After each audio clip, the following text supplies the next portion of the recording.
La historia de Noé, lo que realmente ocurrió en el diluvio.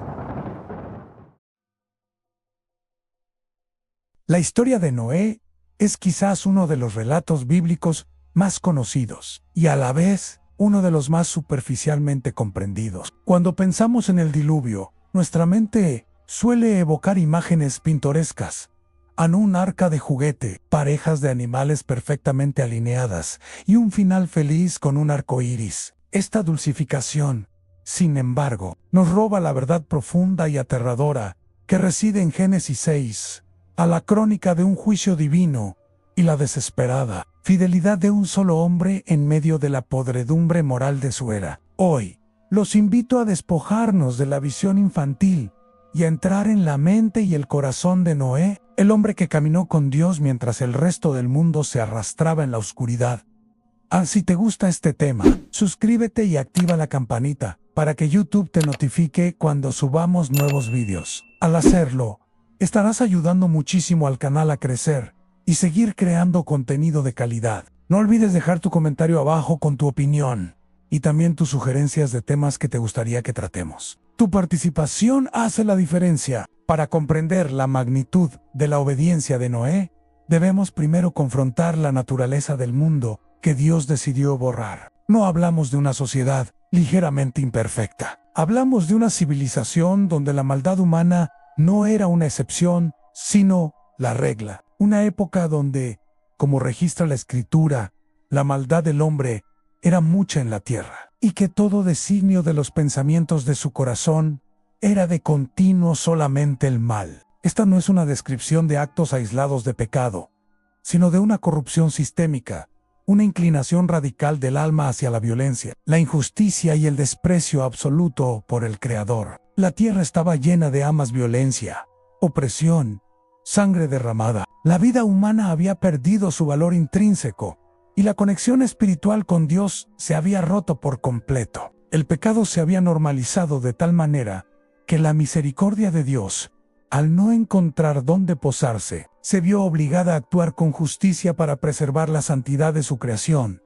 ¿Y qué significa esto para nosotros, que vivimos en el siglo XXI? Aunque las formas han cambiado, ¿no resuena ese eco de corrupción en nuestra propia experiencia? Contemplamos un mundo donde la confusión moral es rampante, donde la dignidad humana se negocia por conveniencia política o placer fugaz, y donde la voz de la conciencia, ese susurro de Dios, es ahogada por el estruendo digital y la búsqueda incesante de lo mundano. Al igual que en los días prediluvianos, muchos hoy viven como si el pacto con Dios fuera irrelevante, como si no existiera un tribunal eterno. La advertencia de Noé es nuestra advertencia a la obstinación en el pecado, tiene consecuencias. Y la indiferencia espiritual es, en sí misma, una forma de juicio.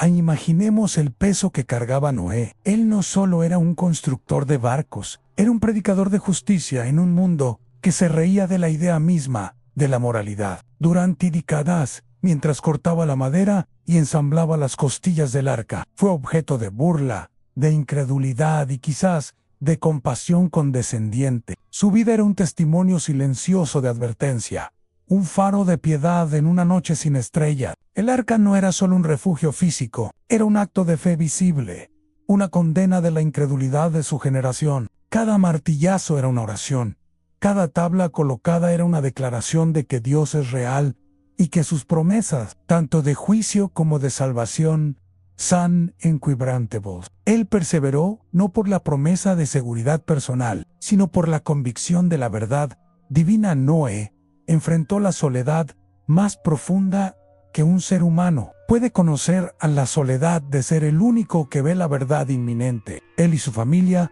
eran los custodios de la esperanza en un paisaje de desesperanza generalizada. Su historia no es solo un mito antiguo, es un espejo que nos obliga a preguntarnos: ¿estamos nosotros caminando con Dios en medio de la corrupción de nuestro tiempo? ¿Estamos construyendo nuestra propia arca espiritual, una vida de obediencia, oración y sacramentos que nos proteja del diluvio de la mundanalidad? La fe de Noé nos enseña que la verdadera piedad a menudo exige ir a contracorriente, soportar el ridículo y trabajar pacientemente en un proyecto que solo Dios comprende completamente. El primer trueno que resonó sobre el valle, anunciando el inicio del juicio, debió haber sido un sonido de angustia inigualable para Noé. La angustia de la confirmación en Dios cumple su palabra, y la angustia de la pérdida en la humanidad que él conocía estaba siendo barrida por su propia obstinación. Nos preparamos ahora para sentir ese temblor,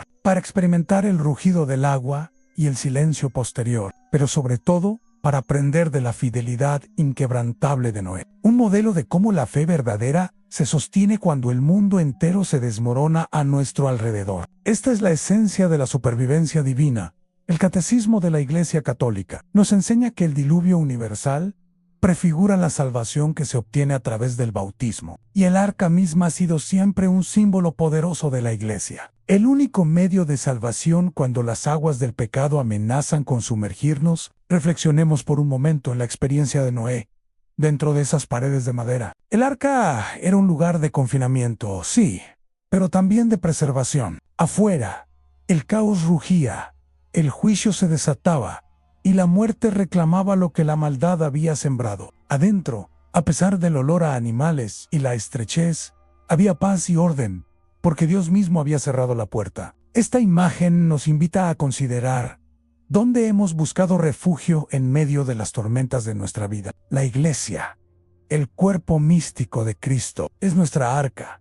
En ella nos ofrece los sacramentos como provisiones y el magisterio como timón. La vida devocional, la Eucaristía, la confesión, no son meros rituales, sino los sellos de madera y brea que nos mantienen a flota. En la fe de Noé, no era una fe cómoda, era una fe que trabajaba y esperaba. Él no vio el final del proyecto al principio, solo vio el mandato de Dios y la tarea inmediata. Esto resuena profundamente con nuestra propia jornada espiritual. A menudo, Dios nos pide construir nuestra arca personal de virtud, de paciencia y de caridad, sin revelarnos el momento exacto de la tormenta o el día de la liberación. Nos sentimos tentados a la impaciencia, a la duda, a mirar hacia afuera y envidiar a aquellos que parecen disfrutar de la vida fácil y mundana. Pero la lección espiritual es clara. La verdadera seguridad no se encuentra en la amplitud del mundo, sino en la estrechez de la obediencia a Dios.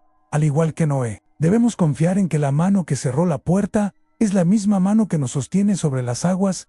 Sin embargo, seamos honestos. ¿Cuántas veces, en nuestra propia construcción espiritual, nos hemos sentido como si estuviéramos solos, remando contra una marea de burla? El espíritu humano es débil, la carne anhela lo que el mundo ofrece, y la voz de la duda susurra que la fidelidad es inútil. Podemos sentir el miedo de Noé cuando las primeras gotas cayeron, la realización de que el juicio era real, y el tiempo de la misericordia para el resto del mundo había terminado. Es en estos momentos de profunda debilidad que debemos recordar que la gracia de Dios es suficiente. Cuando el miedo nos inunda, cuando sentimos que nuestra fe es una pequeña vela en la oscuridad, la misericordia de Dios nos invita a regresar al centro del arca en Cristo. Él nos espera en el sacramento de la reconciliación, listo para limpiar el fango del mundo que se adhiere a nuestra alma y para renovar nuestra vocación a la santidad. No importa cuán corrupto o violento se haya vuelto nuestro corazón por el pecado. Su gracia es umbrea divina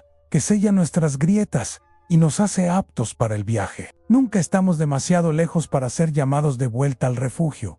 ¿Cómo se traduce esta historia de juicio y supervivencia en nuestra jornada cotidiana? La aplicación práctica de la fe de Noé es construir hoy. No podemos esperar a que la tormenta llegue para empezar a orar o a vivir la caridad. Construir el arca significa elegir la santidad en los detalles pequeños. Significa dedicar tiempo diario a la lectura de la palabra, aunque parezca que no tenemos tiempo. Significa practicar la paciencia con ese familiar difícil, aunque la carne prefiera la explosión. Significa resistir la tentación de la mentira o la crítica, aunque sea socialmente aceptable. Cada acto de obediencia, por pequeño que sea, es una tabla de cedro que agregamos a nuestra estructura de fe. La gracia opera en estos momentos discretos. Cuando elegimos la misa diaria sobre la comodidad, cuando ofrecemos un sacrificio silencioso, estamos imitando a Noé, quien continuó cortando madera A pesar de que el sol brillaba y la gente se reía,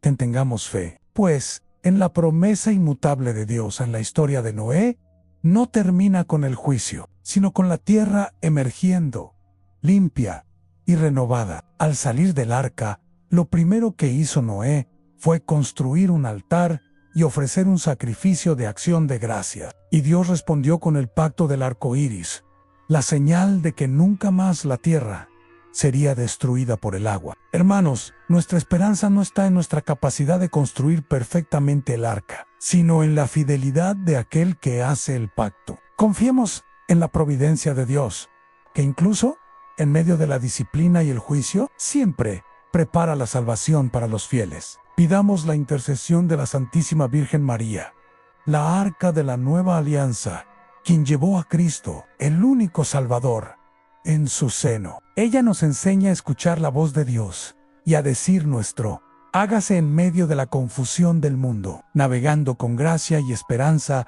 hacia el puerto seguro de la eternidad.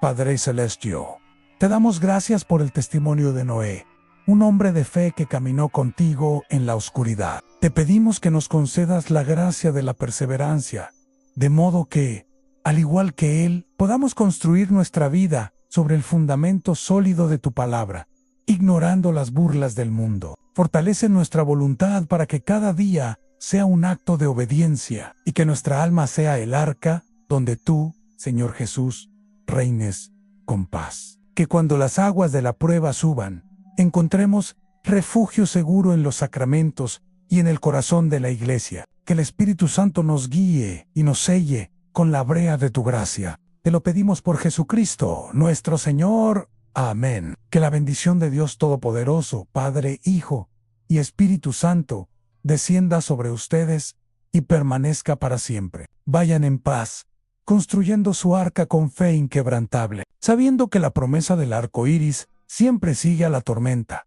Hemos recorrido la inmensidad de la fe de Noé, una fe que no fue estática ni pasiva, sino una obra en progreso, marcada por el sonido del hacha y el silencio de la espera. La lección fundamental que emerge de las aguas turbulentas del diluvio no es solo la magnitud del juicio, sino la estrategia inmutable de Dios para la salvación. Él siempre provee un camino y un refugio para los justos, incluso cuando la justicia parece ser una anomalía en el paisaje moral del mundo. La historia de Noé es, en esencia, la revelación de la providencia divina actuando a través de la obediencia humana, recordándonos que la gracia exige una respuesta concreta y perseverante. La profunda implicación para nuestra vida contemporánea es clara. El diluvio que enfrentamos hoy no es de agua física, sino de espíritu. Es la marea creciente del olvido de Dios, la erosión de la verdad moral y la inundación constante de lo efímero y lo superficial. Nuestra supervivencia espiritual, por lo tanto, depende de la misma elección radical que hizo Noé, a la elección de caminar con Dios, de ser un faro de rectitud en medio de una generación que ha normalizado la oscuridad. Esto exige una vigilancia constante, una distinción firme entre el refugio de la fe y el caos exterior que busca arrastrarnos. La Iglesia, nuestro arca visible y segura, nos llama a construir muros de oración y techos de caridad, asegurando que el Espíritu Santo pueda habitar en la estrechez de nuestro corazón contrito y obediente. La construcción de nuestra arca personal no es un proyecto de un solo día, sino la labor paciente de toda una vida, donde cada sacramento, cada acto de servicio y cada renuncia al pecado se convierten en la madera de gofer, sellada por la brea de la gracia. La verdadera culminación de la epopeya de Noé no reside únicamente en la supervivencia, sino en el profundo acto de adoración que siguió. El olor a sacrificio que ascendió de la tierra restaurada fue un anticipo profético de la ofrenda perfecta de Cristo en la cruz, el único sacrificio capaz de sellar un pacto eterno y definitivo. El arco iris, el signo del pacto, no es solo un recuerdo de que Dios no volverá a juzgar con agua, sino la promesa inquebrantable de su misericordia. Es la garantía de que, tras cada tormenta personal, cada fracaso, cada pérdida, cada momento de duda, Dios nos espera en una tierra nueva, lista para ser cultivada por la virtud y la esperanza renovada. El diluvio nos enseña que la fidelidad, por solitaria que sea, siempre conduce a la restauración. A nuestra vocación no es meramente sobrevivir, sino prosperar en la intimidad con el Creador. La grandeza de Noé no yació en las dimensiones monumentales del arca, sino en la sencillez profunda de su relación con Dios. Él caminó con Dios. Este es el legado más preciado que se nos ofrece hoy, la posibilidad real y transformadora de una amistad profunda con el Señor, nutrida por la Eucaristía, que es el maná que nos sostiene en nuestro viaje. Que la visión de Noé, un hombre solo pero justo, nos inspire a enfrentar el oleaje de nuestro tiempo con la misma audacia y la misma paz interior. No temamos el juicio del mundo, sino busquemos la aprobación de aquel que nos ha llamado a la vida eterna. La verdadera práctica de esta fe, la edificación de nuestra arca espiritual, comienza ahora, en la elección de cada respiración, en cada acto de amor, construyendo silenciosamente nuestro refugio eterno con la certeza del pacto. Confiemos en que, cuando el viaje de nuestra vida concluya, también veremos el arco iris, la gloria prometida a los que perseveran y caminan firmemente con Dios hasta el final. Esta fue otra historia llena de fe y esperanza. Aquí, en Hablando con Dios, en cada relato que compartimos, nos recuerda que incluso en los momentos más oscuros, la luz de Dios nunca deja de brillar. A veces, las pruebas que enfrentamos no son castigos, sino caminos que nos acercan a su propósito. En si este mensaje tocó tu corazón o te hizo reflexionar, cuéntanos en los comentarios. ¿Qué enseñanza te dejó esta historia? Nos encantará leerte. No olvides suscribirte y activar la campanita para seguir recibiendo más historias que fortalezcan tu fe, inspiren tu espíritu y te recuerden que Dios siempre tiene el control. En cada semana, te esperamos con nuevos mensajes, testimonios y relatos bíblicos que transforman el alma y renuevan la esperanza. Comparte este video con alguien que necesite una palabra de aliento hoy. Y recuerda, cuando hablas con Dios, nada es imposible. Hasta el próximo video. Que Dios te bendiga.